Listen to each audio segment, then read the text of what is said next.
Japandroids album.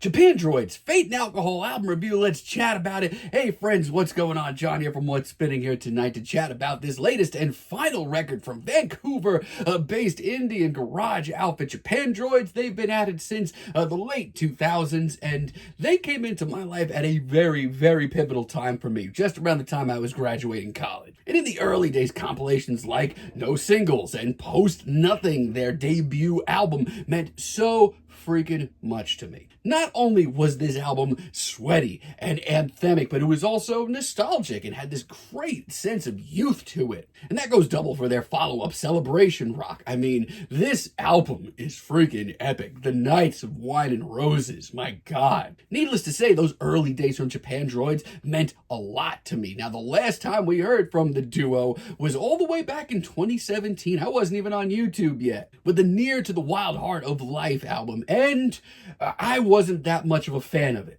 The title track was okay, there were a couple of decent cuts here and there, but Japandroids always, to me, seemed like a band that was in the moment. And this album was anything but. The cleaner production was a lot less spotty and just, I don't know, but the duo to me just sounded tired. Now this is their first record in 8 years, and it has been billed as their final album. And leading up to this thing, we got the very disappointing Chicago single, but we also got D&T and All Bets Are Off that are pretty freaking great. Eye Contact High starts this album off, and honestly, it's a pretty great intro. Instantly, I feel like this is so much more heartfelt and passionate than anything on their last record. It's got a gnarly, sweaty riff, and I just love the passion on display here. Not only that, but that great youthful energy of their old stuff is shining through. It also has some teeth to it. This track amps me up for the rest of this record. D&T's up next. My thoughts on this single really hasn't changed that much. It's great, honestly. I love the urgency here, the explosiveness in that guitar line, as well as that passion once again. Like this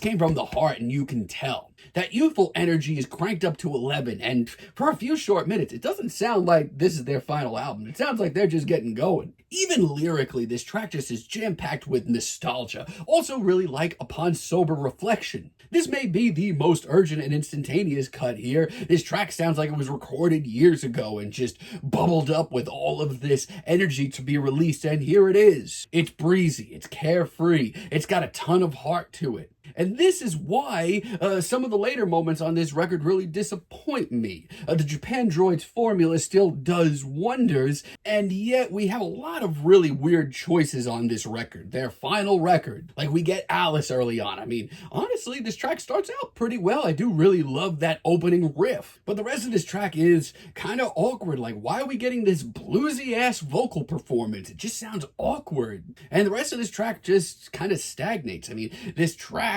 and a lot of other tracks here just sound like an old car that you're just trying to get to start up that one last time, and that engine sounds like it's gonna do it, but then it patters out. Even when this track does eventually take off, if you want to call it that, it just sounds tired. Sadly, a lot of the same feelings on Chicago, the first single that was dropped from this record. Once again, sadly, this track doesn't really go anywhere. It constantly sounds like it's gonna take off, here it comes, and then nothing ever really occurs. It's just so incredibly average and not exciting. I mean, now I hear this track and Japandroids sound like they've already retired. I have very different issues with Fugitive Summer. This one, awkwardly enough, sounds like a who's who of indie right now going to take on that classic Japandroids sound, except they don't have any songwriting chops. That's what this is. Compared to the youthful anthems that they were pumping out years ago, this is amateur hour. And a Gaslight anthem, sadly, isn't for me either. I'm really not sure what to make of this one. I just feel like it's, again, very okay. Instrumentally, it sounds fired up and ready to roll, but then these vocals come along and they sound half asleep. I mean, it's supposed to be more of a somber and emotional cut, and I respect that, but it's a no from me, dog. But frustratingly enough, they actually do end off the album really well. Positively 34th Street may be my favorite track here. This one hits home in every single way. This, to me, is the complete package. The dreamy riff and the hazy production are so unique and interesting. It's got that youthful energy. It's got that nostalgia. It's a freaking anthem, and I hear this and I'm actually kind of sad that the band is breaking up. A lot of the same feelings on One Without the Other. I mean, yeah, they are very clearly beefing up the energy for these last few cuts, but I can't argue with the results. I love the hazy production once again, and the heart on display during that chorus. It's a little straightforward, but it's a formula that's working for me, and all bets are off as a finale.